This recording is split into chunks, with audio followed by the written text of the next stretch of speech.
టైంలో ఏం అభివృద్ధి జరిగింది? ఇవాళ ప్రతి గ్రామంలో కూడా మినిమం 2 కోట్లు పెట్టి సచివాలయం కట్టాం, రైతు భరోసా కట్టాం, వెల్నెస్ సెంటర్లు కట్టాం, లైబ్రరీలు కడుతున్నాం. అన్ని విధాలా కూడా గ్రామాల్లో అభివృద్ధి చెందింది ఈ టైంలోనే. మరి సంక్షేమ పథకాలు అయితే చెప్పక్కర్లేదు. చంద్రబాబు నాయుడు టైంలో 2014లో 400 హామీలు ఇచ్చాడు. 400 హామీలు ఇచ్చి నేను అధికారంలోకి వస్తే మెయిన్ అక్క చెల్లెమ్మలకి రుణమాఫీ చేస్తానని హామీ ఇచ్చాడు. 0 వడ్డీకే రుణాలు ఇస్తానని హామీ ఇచ్చారు. తీరమోసు 5 సంవత్సరాలు గడిచిపోయి నేను బండి సున్నా పాప అక్క చెల్లెమ్మలు నిజంగా చేస్తాడేమో అనుకుని పాప ఎవరో డబ్బులు కట్టమని రుణాలు ఇవ్వలేదు, కట్టలేదు.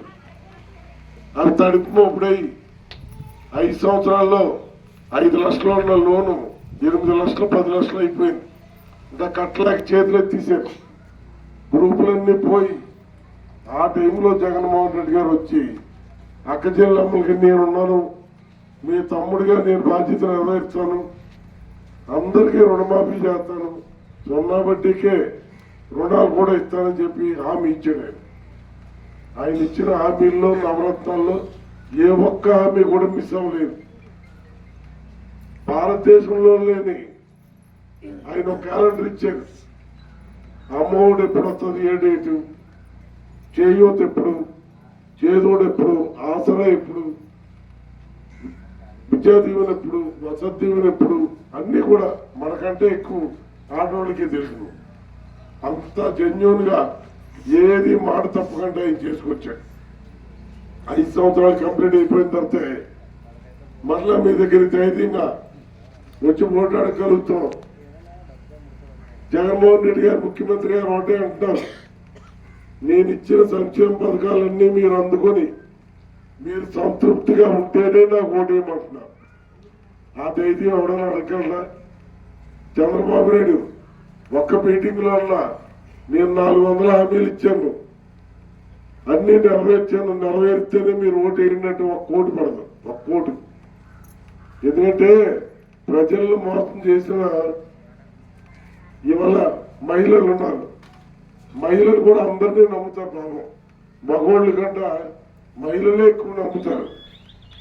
చంద్రబాబు నాయుడు హామీలు ఇచ్చిన నమ్మారు.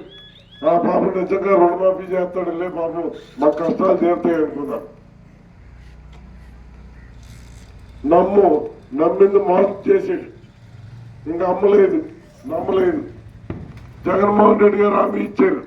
జగన్మోహన్ రెడ్డి గారిని కూడా నమ్మారు. నమ్మినందుకు వాళ్ళకి 100% అక్క చెల్లెమ్మలతో న్యాయం చేశారు.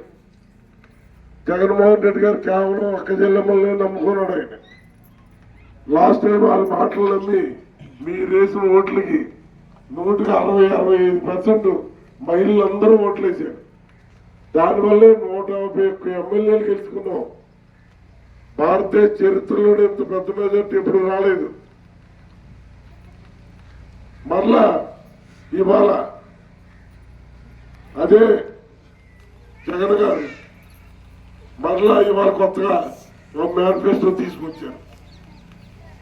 మేనిఫెస్టోలో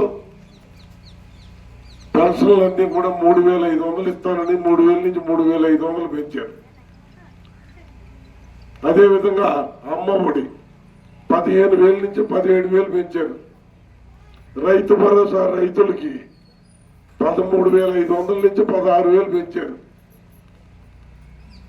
అన్నిటికంటే ఇంపార్టెంట్ అయింది చేయూత. చేయూత బాగా పెంచితే మహిళలందరూ ఆర్థికంగా బలపడితే గ్రామాలు బాగుంటాయి, రాష్ట్రం బాగుంటుంది. అందువల్ల మహిళలను సపోర్ట్ చేయాలనే ఉద్దేశంలోనే దానివల్ల ఇంత మునుపు 20,000 కోట్ల రూపాయలు ప్రభుత్వమే భారం పడినా ఇవాళ 1,50,000 చేయడం వల్ల 40,000 కోట్ల రూపాయలు భారం పడుతుంది. అయినా ఏమైనా భయం పడలేదు, లెక్క చూడలేదు.